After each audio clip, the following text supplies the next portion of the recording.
Magandang umaga po sa inyong lahat. Sasama-sama nating pagdiriwang ng banal na Eucharistia. Isama rin natin sa ating mga panalangin ang mga sumusunod na pagsamo. Pasasalamat ni na Noel and Gloria Kakanindin and family, Ilihia Prieto, Mr. and Mrs. Edward and Cheryl Cariaga and family, Paul Ramos and family, Ilahia Prieto, Winnie Yulo, Mary Joy Tamundong and family, J.R. and Len Fabian, Obet and Maria Eduardo, Eduardo and Jen Mendoza, Ligaya Bernardo and family, Tony and Pearlie Mendoza, Contreras family.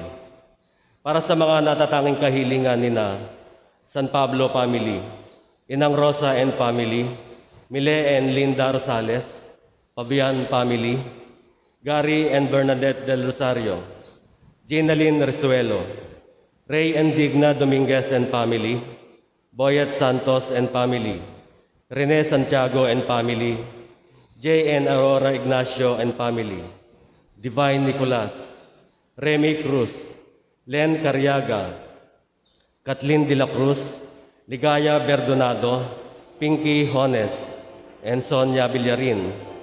Para sa mga nagdiriwang ng kanilang kaarawan, Ronnie Margaret Oliveros.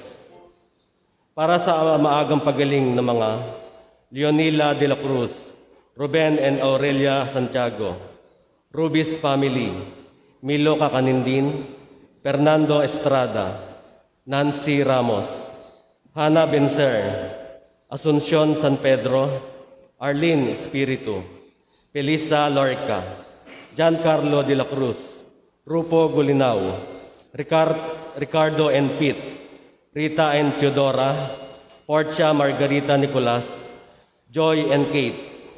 At para sa kapayapaan ng kaluluwa ng mga kapatid nating yumao, Teresita, Miguelito Jr., Juan, Romeo, Leticia, Norma, Librado, Domingo, Sinaida, Francisco, Lolita, Ilocadio, Cornelia, Petronilo, Bonifacio, Gabriel, Juana, Crescencia, Junicia, Angelina, Vicente, Florentino, Dominga, Apolinaria, Carmen, Pedrico, Cecinando, Saturnino,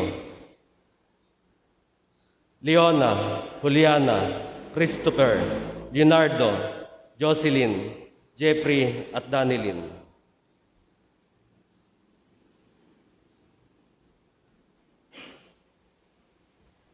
Ngayon po ay ika-27 ng Disyembre, kapistahan ng banal na mag-anak, Jesus, Maria at Jose.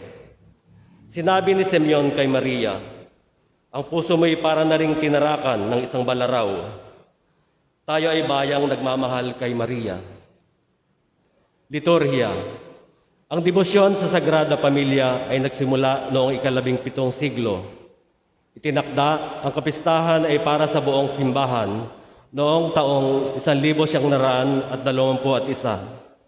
Ipinagdiriwang ngayon sa linggo matapos ang Pasko ng Pagsilang o ika-30 ng Disyembre kapag pumatak ang Pasko sa araw ng linggo. Ang ika-1 ng Enero na kapistahan ni Maria, Ina ng Diyos sa darating na Biyernes ay pistang pangilin. Magsimba po tayong lahat. Turo ng simbahan. Ang asul na mga butil ay naglalarawan ng banal na rosaryo. Sapagkat tayo mga Pilipino ay malalim ang debosyon sa mahal na ina. Tayo ay isang bansa na nagmamahal kay Maria. Magsitayo po ang lahat.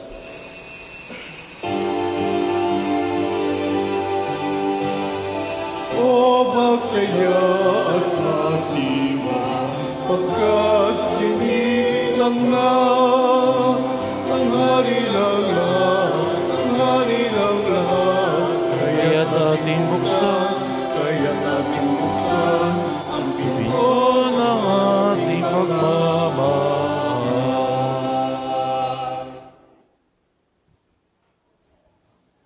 Tayo ay magpuri at magdiwang sa ngalan ng Ama, ng Anak at ng Espiritu Santo. Amen. Sumainyo ang Panginoon. At sumayo rin. Mga kapatid, sa araw na ito ng kapistahan ng banal na mag-anak, Jesus, Maria at Jose, ihabilin natin sa Diyos ang ating pamilya at angkan upang maging marapat tayo sa banal na pagdiriwang. Amin natin ang ating mga kasalanan.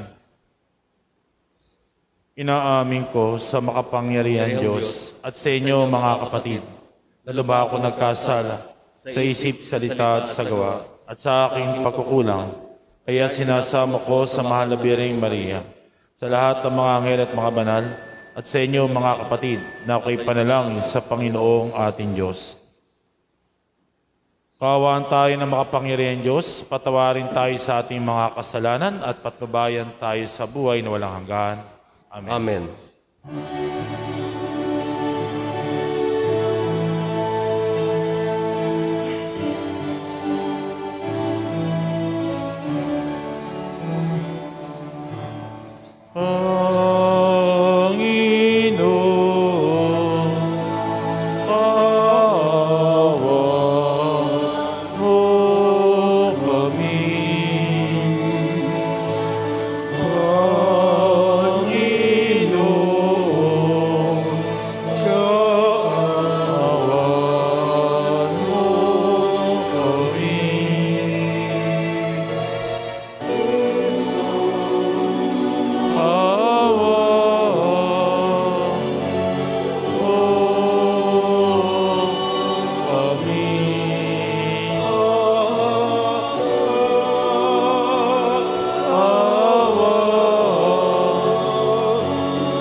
Papuri sa Diyos sa kaitaasan.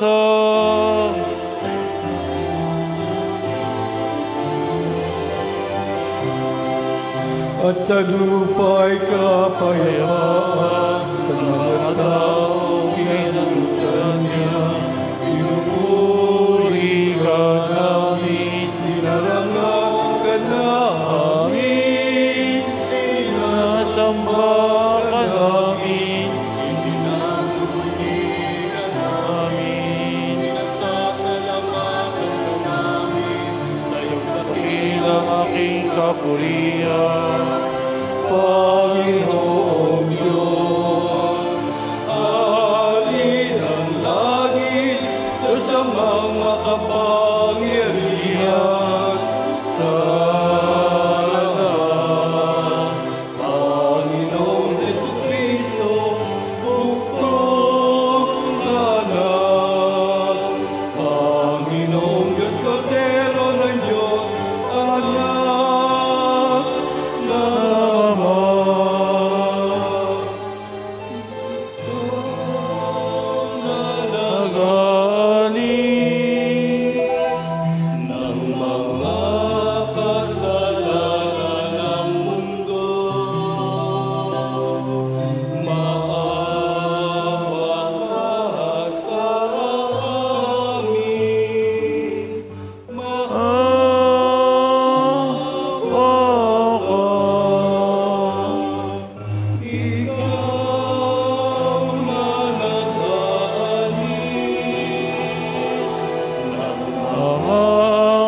anak na ng mundo. Tanggapin mo ang aming kahilingan, ikaw na nanunod sa kanan ng Ama. Sapagkat ikaw lamang ang banal at ang kataas-taasan, ikaw lamang, O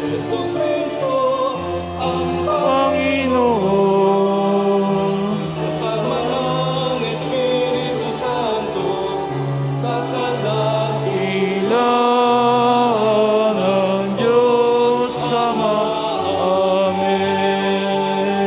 papuri sa Diyos, Papuri sa Diyos, sa kaitaasan,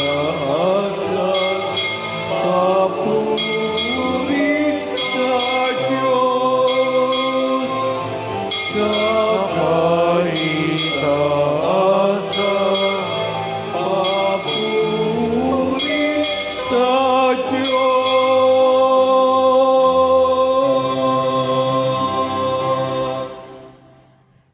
yuko natin ang ating mga ulo, tayo manalangin. Ama na makapangyarihan, pinagkalooban mo kami ng ulirang huwaran ng angkan at sina Jesus, Maria at Jose, ang mag-anak na banal. Sa pagtulad namin sa kailang mabuting pagsunuran, kami naway magkamit ng walang mali ng kaligayahan sa pamagitan ni Jesucristo kasama sa Espiritu Santo, magpasawalang hanggan. Amen. Sa unang pagbasa, isinasalaysay ang pagkakaloob ng Diyos ng anak kay Abraham dahil sa pananalig niya sa Panginoon.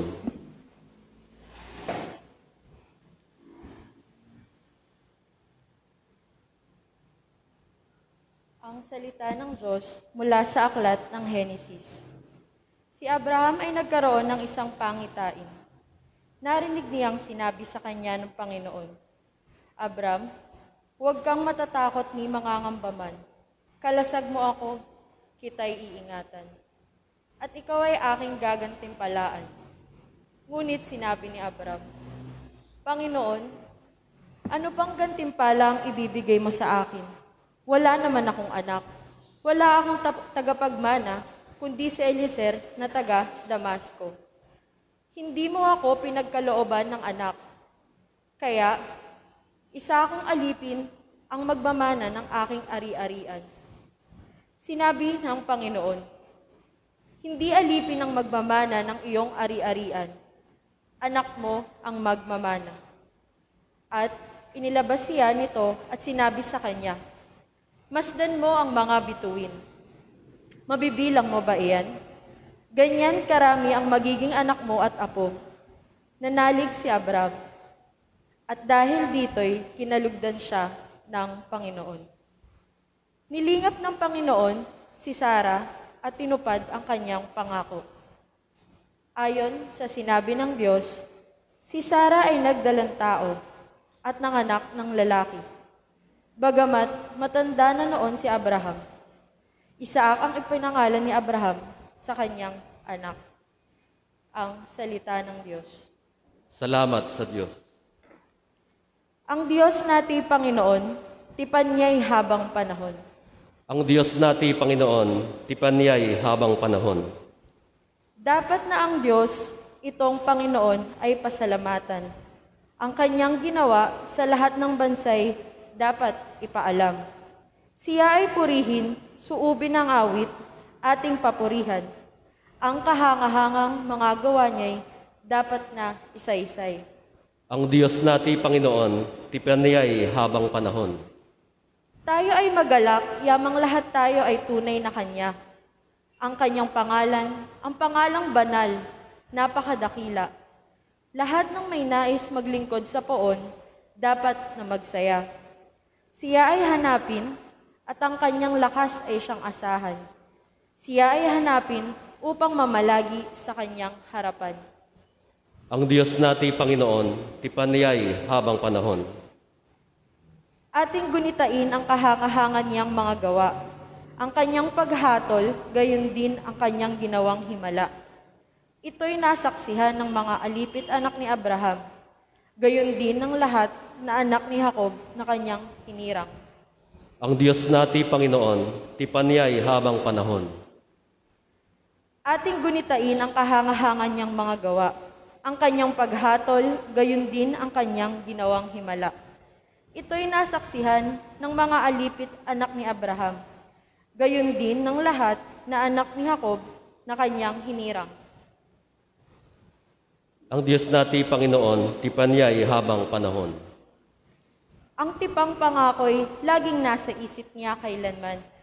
Ang mga pangakong kanyang binitawan sa lahat ng angkan.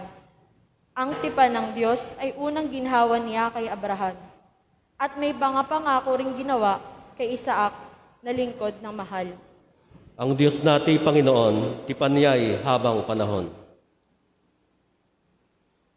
Sa ikalawang pagbasa, ipinangangaral sa ating kung paanong pananalig sa Diyos ang naging daan upang pagkalooban ng anak si Abraham. Pananalig din sa Diyos ang nagudyok sa kanya upang ihandog sa Diyos ang kaisa-isa niyang anak. Ang salita ng Diyos mula sa sulat sa mga Ebreo. Mga kapatid, dahil sa pananalig sa Diyos, tumalima si Abraham nang siya'y papuntahin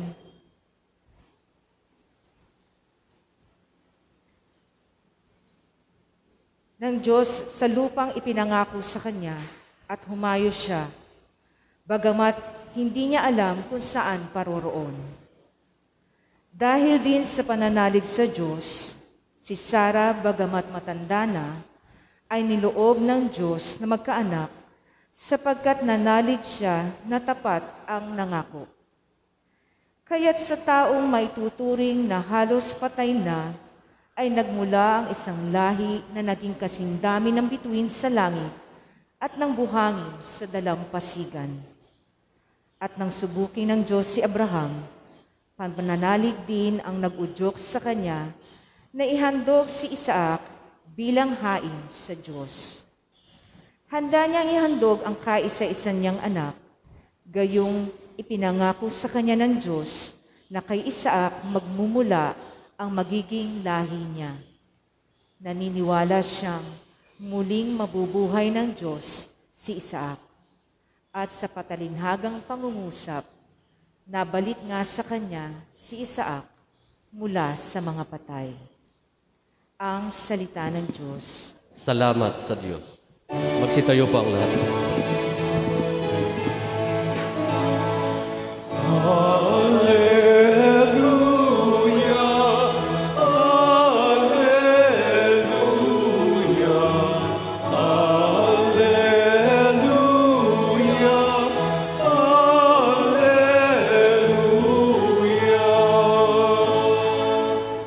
Dati mga propeta, ngayon na may anak niya, ang sugo ng Diyos sa Ama.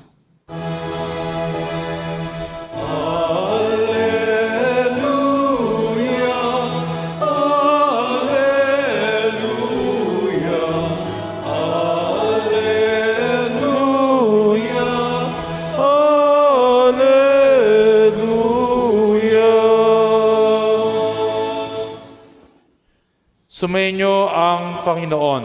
At sumayo rin. Ang mabuting balita ng Panginoon ayon kay San Lucas. Papuri sa iyo, Panginoon. Nang dumating araw ng paglinis sa kanila ayon sa kautusan ni Moises, dinala si Jesus ng kanyang mga magulang sa Jerusalem upang hirap sa Panginoon. Nang may sagawa nila ang lahat ng bagay ayon sa kautusan, bumalik na sila sa kanilang bayan sa Nazaret, Galilea. Ang batay lumaking malakas, marunong at kalugod-lugod sa paningin ng Diyos. Ang mabuting balita ng Panginoon. Pinupuri ka namin, Panginoong Hesukristo.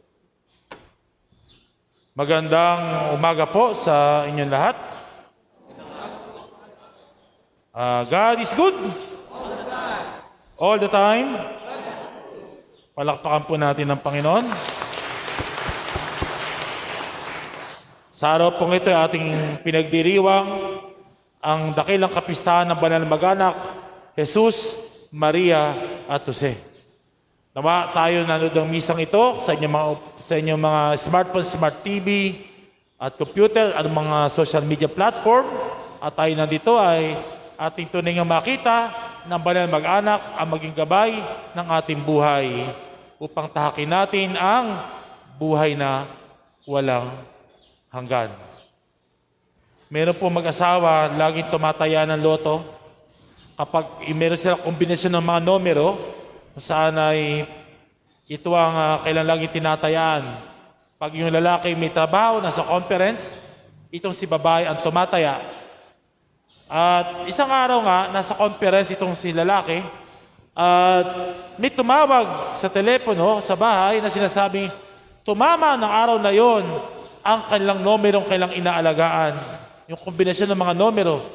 At nalungkot itong sila babae kasi hindi siya nakataya nung araw na yon.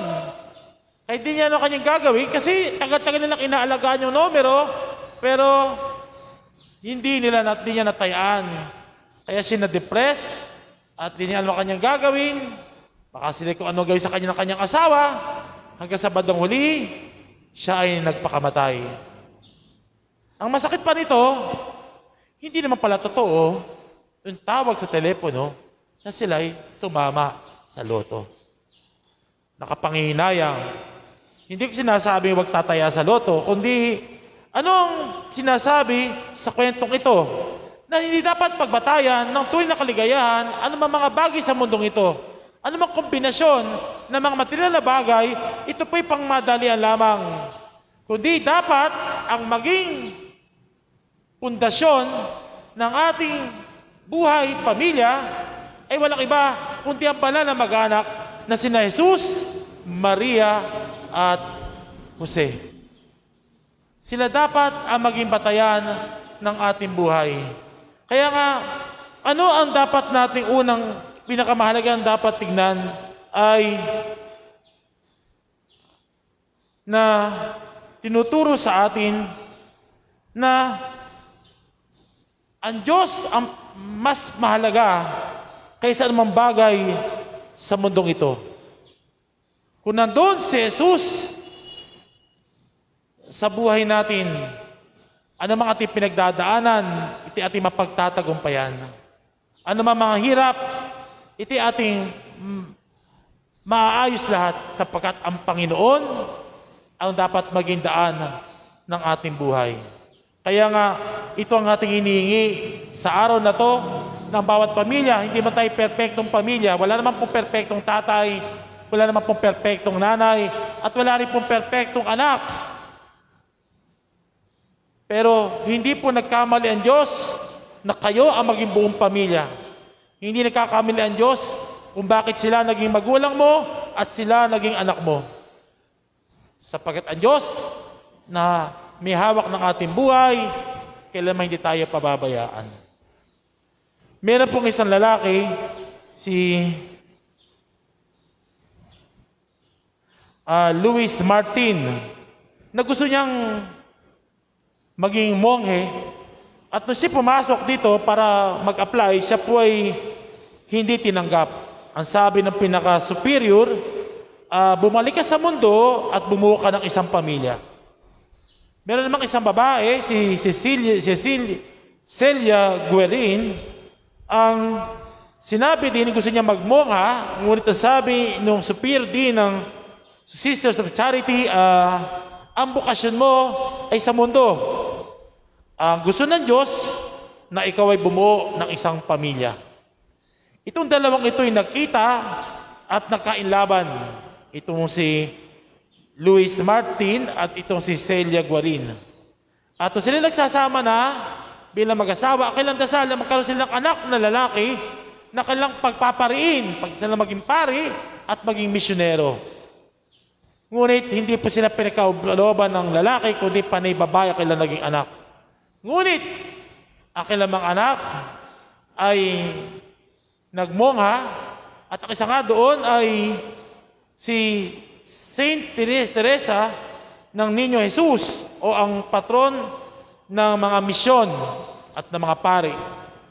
At hindi lang yun ang nangyari, kundi ngayon po, kamakailan lang, itong dalawang ito na mag-asawa ay dineclare ng Santo Papa na mga banal.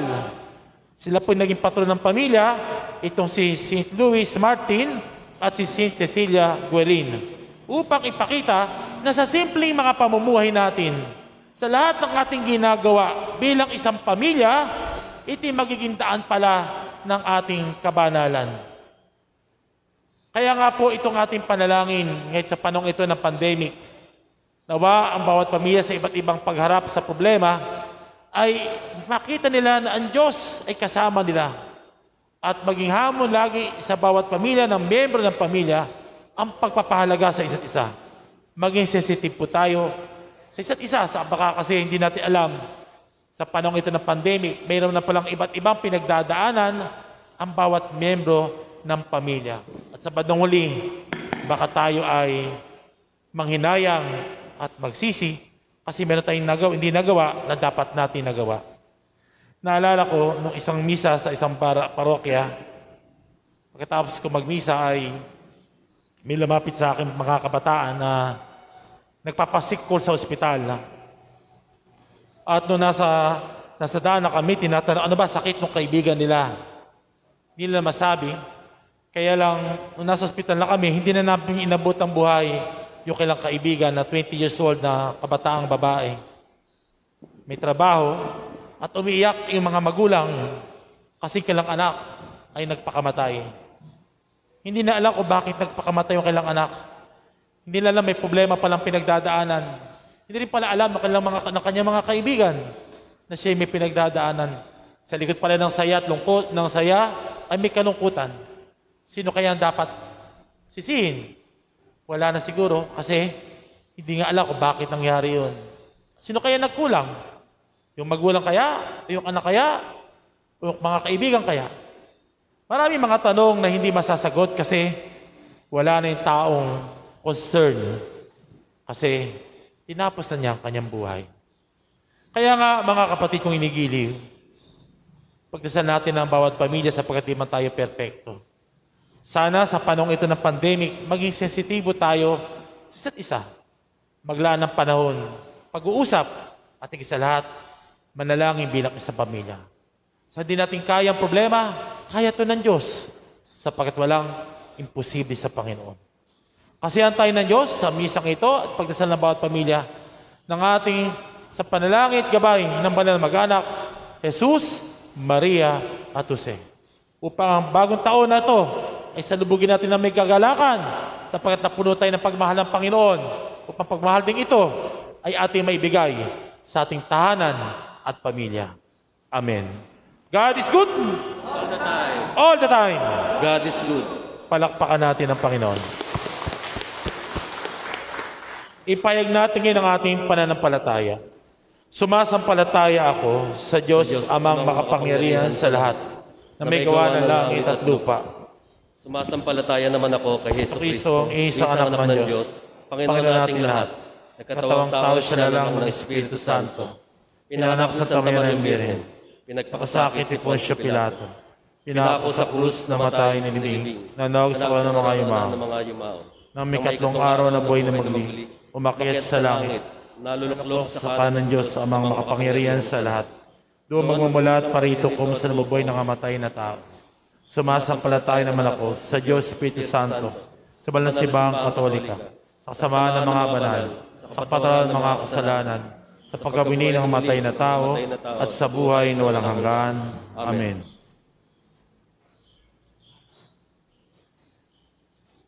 Ang pagpapakita ni Simeon sa sanggol na si Jesus ay katuparan ng isang pangako. Ilapit natin sa ating ang ating mga inaasam at kahilingan sa Ama na laging tapat sa kanyang mga pangako ating sambitin. Tapat na Panginoon, dinggin mo ang aming panalangin. Tapat na Panginoon, dinggin mo ang aming panalangin. Ang simbahan bilang isang pamilya, sa pangunguna ng mga pari na ating Ama sa binyag, naway maging isang huwaran at gabay ng mga bansa sa mundo sa kanilang pagsisikap na magkaroon ng pagkakasundo at kapayapaan. Manalangin tayo sa Panginoon. Tapat na Panginoon, dinggin mo ang aming panalangin. Atin nawang maipakita ang higit na pagpapahalaga sa mga miyembro ng ating pamilya, tulad ng halimbawa ni Maria at Jose. Manalangin tayo sa Panginoon. Tapat na Panginoon, dinggin mo ang aming panalangin. Ang mga pamilyang nagkakahiwa-hiwalay, naway magkasundo at muling mabuo.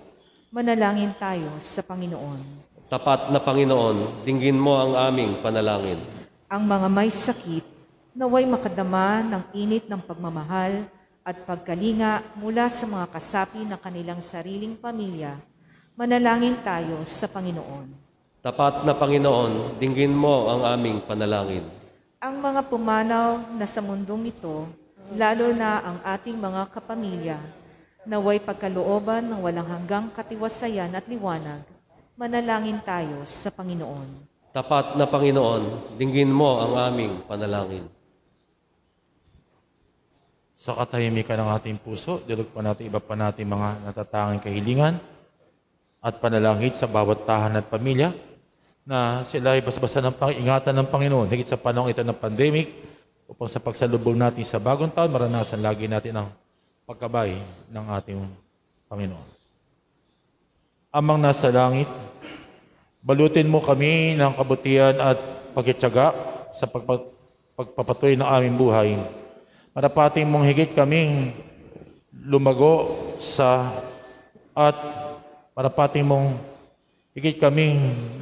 at matularan ang iyong anak. Nanalangin namin ito sa pamagitan ni Kristo ang Panginoong at magpasawalang hanggan. Amen.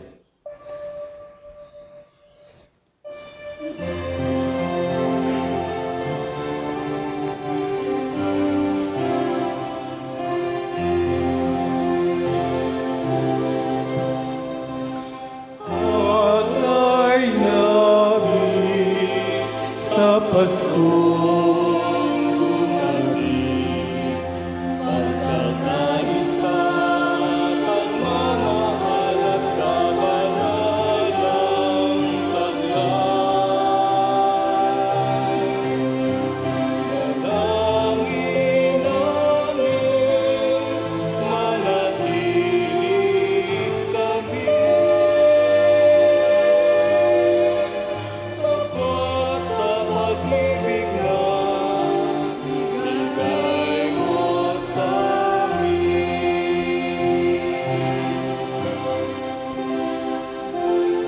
Tatayo po ang lahat. Manalangin kayo mga kapatid upang ating paghahain ay kalugdan ng Diyos amang makapangyarihan. Tanggapin nawa ng Panginoon itong paghahain sa iyong mga kamay, sa kapurihan niya at karangalan, sa ating kapakinabangan at sa buong sambayanan niyang banal. Manamin lumikha sa paghanap namin ng aming pakipagkasundo. Kami naway tuwangan ng mahal na biyarin at ni San Jose na aming pagdalangin para maging matatag ang mga mag-anak sa iyo kagandahang loob at kapayapaan sa pamagitan ni Jesucristo kasama ng Espiritu Santo magpasawalang hanggan. Amen. Sumainyo ang Panginoon. At sumayo rin. Itaas sa Diyos ang inyong puso't diwa. Tinaas na namin sa Panginoon. Pasalamatan natin ang Panginoong ating Diyos. Marapat na siya ay pasalamatan. Ama na makapangyarihan, tunay nga marapat kay pasalamatan sa pamagitan ni Jesucristo na aming Panginoon. Ang anak mong di na iba sa amin ay siya pumawi sa dilim. Kaya kay ikaw ay aming nababanagan, ang anak mong di na iba sa iyo ay siyang isang salita mo. Sa katauhan niya ang iyong sarili amin nakikita, sa pamagitan niya ang iyong pag-ibig kahali-halina, kahit ikaw ay lingid sa aming mata. Kaya kaisa ng mga anghel na nagsisiawit ng papuri sa walang humpay sa kalangitan, kami nagbubunyi sa iyong kadakilaan. Santo, Santo, Santo, Panginoon Diyos na mga ako, napupuno ang langit at lupa ng kadakilaan mo, o sana sa kaitaasan, pinagpala na parito sa ngalan ng Panginoon, o sana sa kaitaasan. Ama naming banal, ikaw mukha ng tanang kabanalan, kaya't sa pamagitan ng iyong Espiritu, gay mong banal ang mga kaloob na ito, upang para sa aming maging katawan at dugo na aming Panginoong Jesucristo. Bago niya pinagtiisan ng kusang loob na maging handog, hinawakan niya ang tinapay, pinasalamatan kaniya, pinagati-hati nabot sa kanyang malagad at sinabi, tanggapin niyo lahat ito at kanin ito ang aking katawan na ihahandog para sa inyo. Panginoon ko at Diyos ko. Gayun din naman nung matapos ang apoy, hinawakan niya ang kalis, muli kanyang pinasalamatan. Inabot niya ang kalis sa kanyang mga alagad at sinabi, Tanggapin niyo lahat ito at inumin ito ang kalis ng aking dugo, ng bago at na hanggang tipan. Ang aking dugo na ibubuhos para sa inyo at para sa lahat. Sa pagpapatawad ng mga kasalanan, gawin ninyo ito sa pag-alaala sa akin. Panginoon ko at Diyos ko. Ipagbunyi natin ang misteryo ng pananampalataya. Si Kristo'y namatay, si Kristo'y nabuhay, si Kristo'y babalik sa wakas ng panahon. Ama, ginagawa namin ang pag-alala sa pagkamatay at muling pagkabuhay na iyong anak. Kaya't inaalay namin sa itinapay na nagbibigay buhay at ang kalis na nagkakaloob ng kaligtasan. Kami nagpapasalamat at narapat tumayo sa harap mo para maglingkod sa iyo. Sinasamo namin kami magsasalo-salo sa katawan at dugo ni Kristo ay mabuklod sa pagkakaisa sa pamagitan ng Espiritu Santo. Ama, lingapin mo yung simbahan laganap sa buong daigdig, puspusin mo kami sa pag-ibig. Kaisa ni Francisco naming Santo Papa, ni Dennis naming Obispo at Anang Kaparian. Lalahanin mo rin mga kapatid namin na himlay na may pag-aasang sila'y muling mabubuhay, gayon din lahat ng mga pumanaw. Kawaan mo sila at patuloyin sa iyong kaliwanagan. Kawaan mo paginapating kaming lahat na makasalo sa iyong buhay na walang wakas. Kaisa ng mahal na Birheng Maria na ina ng Diyos, ng kanyang kabiyak na puso na San Jose, kaisa ng mga apostol, lahat ng mga banal, na namoy sa daigdig ng kalugod-lugod sa iyo, may pagdiwang nawa namin ng pagpupuri sa kararangal mo, sa pamagitan na iyong anak naming Panginoong Hesukristo. Sa pamagitan ni Kristo, kasama niya at sa Kanya, lahat ng parangal, papuri ay sa iyo, Diyos Amang makapangyarihan, kasama ng Espiritu Santo, magpasawalang hanggan. Amen. Tumawag tayo sa ating Amang mahabagin. Sa panalangin, tinuro sa atin ng Panginoon, ating dasalin, awitin ang Ama namin.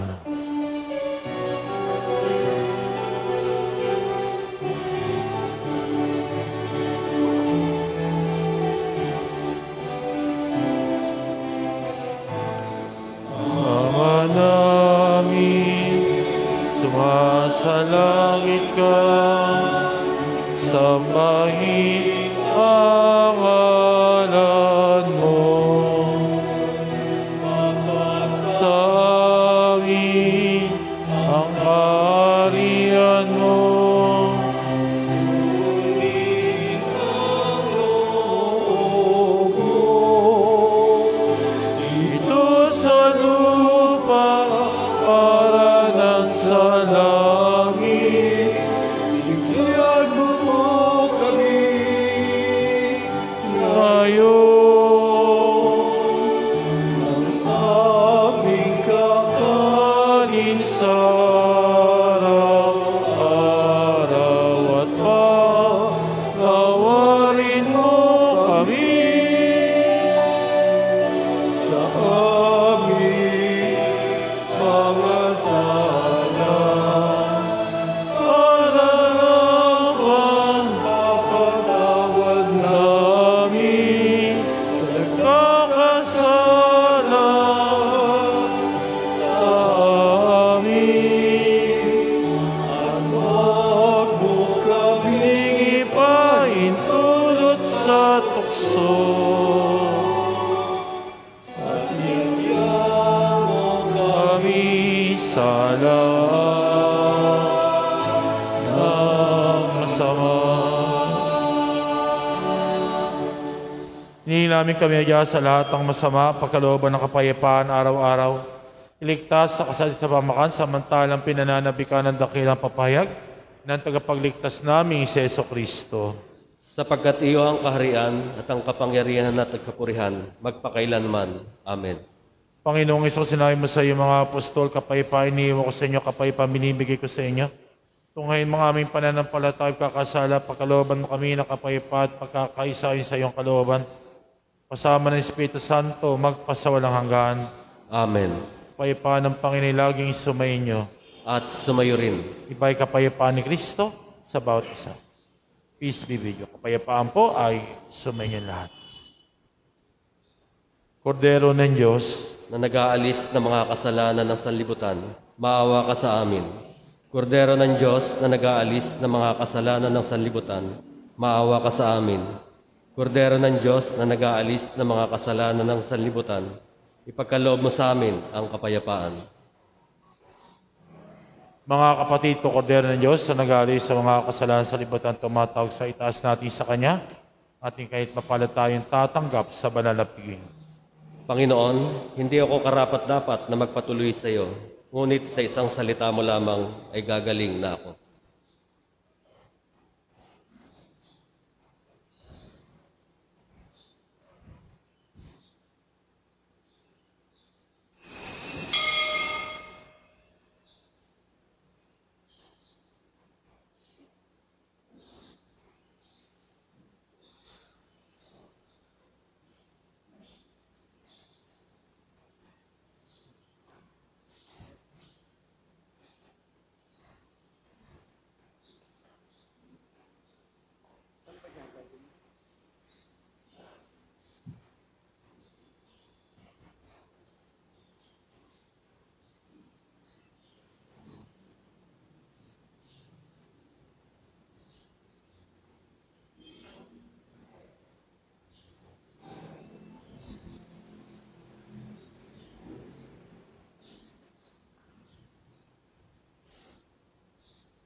Spiritual na communion.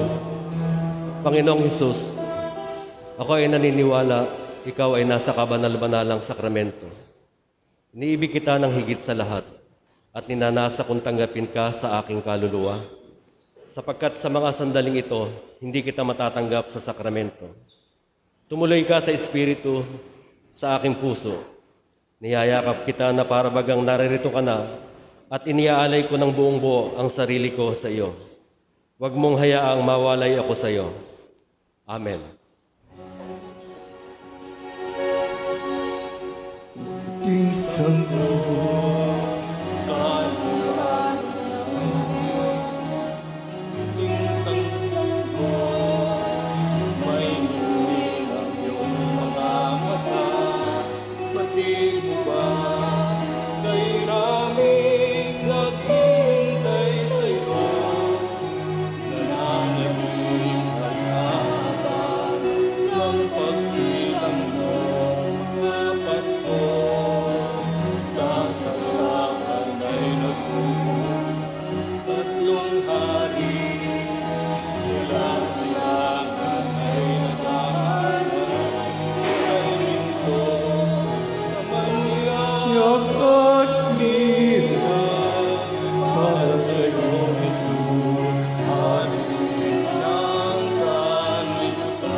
Kapayapaan, Gloria, in excelsis Deo, Gloria, in excelsis Deo, Gloria, in excelsis Deo.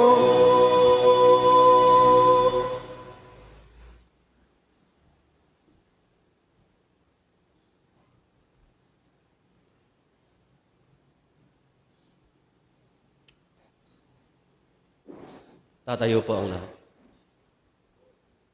Manalangin tayo. Ngunit mapagmahal, kami pinapakinabang mo sa piging na banal. Gawin mo makapamuhay gaya ng banal na mag-anak. Tapos namin pangatawanan ng aming mga pananagutan sa lupang ibabaw. Kami nawa'y makasalo sa kanila kasi sa kalangitan sa pamagitan ni Jesucristo, kasama sa Espiritu Santo, magpasawalang hanggan. Amen. Magsiluhod po ang lahat. Horacio Imperata, paugnagi ng COVID-19 virus. Amang makapangyarihan, lumalapit kami sa iyo sa aming pangangailangan. Ingatan mo kami laban sa COVID-19 virus na lumalaganap sa kasalukuyan at nagiging sanhi ng kamatayan. Tulungan mo ang mga nagsisipag-aral sa kalikasan at pinagmumulan ng virus na ito at kung paano masusugpo ang paglaganap ng sakit na dulot nito.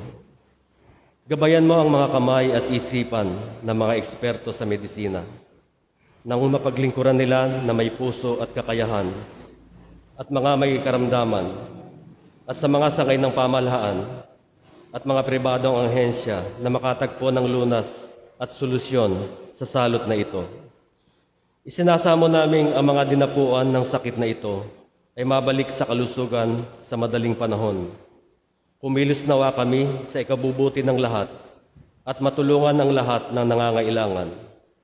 Hinihiling namin ito sa pamamagitan ni Jesucristo, kasama ng Espiritu Santo, magpasawalang hanggan. Amen. Maria, takbuhan ng mga Kristiyano. San Rafael, Arkanghel, panalangin. San Roque, Panalangin mo kami. San Lorenzo Ruiz, Ipanalangin mo kami. San Pedro Calungsod. Ipanalangin mo kami. Magsipo tayo para po sa ilang announcement. Ang mga misa po natin sa dating na 31 po ay alas 9 po ng gabi. Ano? At saka may mga misa rin po tayo sa mga chapel.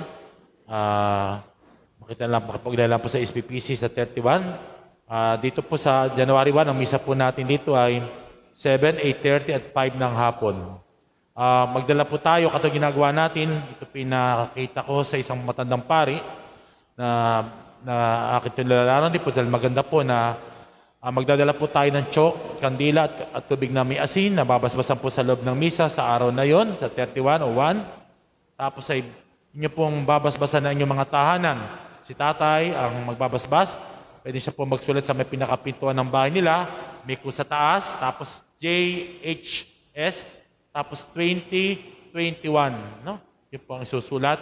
Tapos po, ang mga may ako na kandila ay yung nanay at yung mga anak. At yung tatay ay babasbasan ng buong bahay. Kasunod po, ang nanay at mga anak, dadasal ng Ama namin, ang Ginoo Maria at Luwalhati, hanggang mabasbasan po ang buong bahay. Ito po ginagawa natin upang sa taon na darating ay sinisimulan natin ang Panginoon, ang maghari sa ating puso tahanan. Ano? Hindi lang mga fireworks o sinasabing pampalis daw ng bad spirit o malas ay yung fireworks hindi po. Kaya po talaga, dapat si Jesus talaga na makapangyarihan sa lahat, ang magtataboy ng lahat ng ito, at ang Panginoon siya na ating tagapagligtas, ang maghari sa ating mga tahanan at pamilya. Sa mga chapel po na inyong ang tanglaw po ay 4, 5 po sa Ibayong Tabo, 6 po sa Buena Vista, 7 po sa kay Banban, 8 po sa Parada Pulo, at 9 po dito sa Paroke sa 31 po yun. Pakisabi na lamang po, pati po yung mga dadalin, pero igano din po natin sa ating group chat yung pong mga ito para lalong ang Panginoon ay layo tayo sa anumang mga iba't iba, higit sa COVID, no? At siya ang maghari sa ating puso, tahan at higit sa ating mga tahanan at pamilya. Tatayin na po ang lahat. Sumayin niyo ang Panginoon. At sumayo rin. Pagpalain kayo at inyong buong pamit-angkan sa ngalan ng Ama, ng Anak at ng Espiritu Santo. Amen. Tapos ng banal na misa, humayat ang pinaghaharian ng banal na mag-anak na Jesus, Maria at Jose. Salamat sa Diyos. God is good! All the time. All the time! God is good. Palakpakan natin ang Panginoon.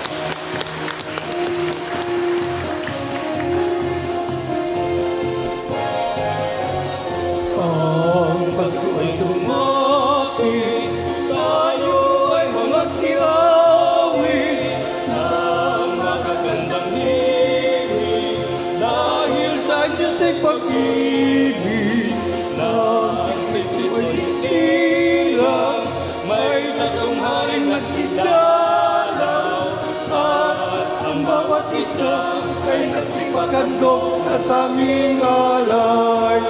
Pasko na, maligayang Pasko, dating lahat na narito sa pagsilang ng munting ninyo, batisang Maria, maligayang Pasko. Halina, halina, magmahal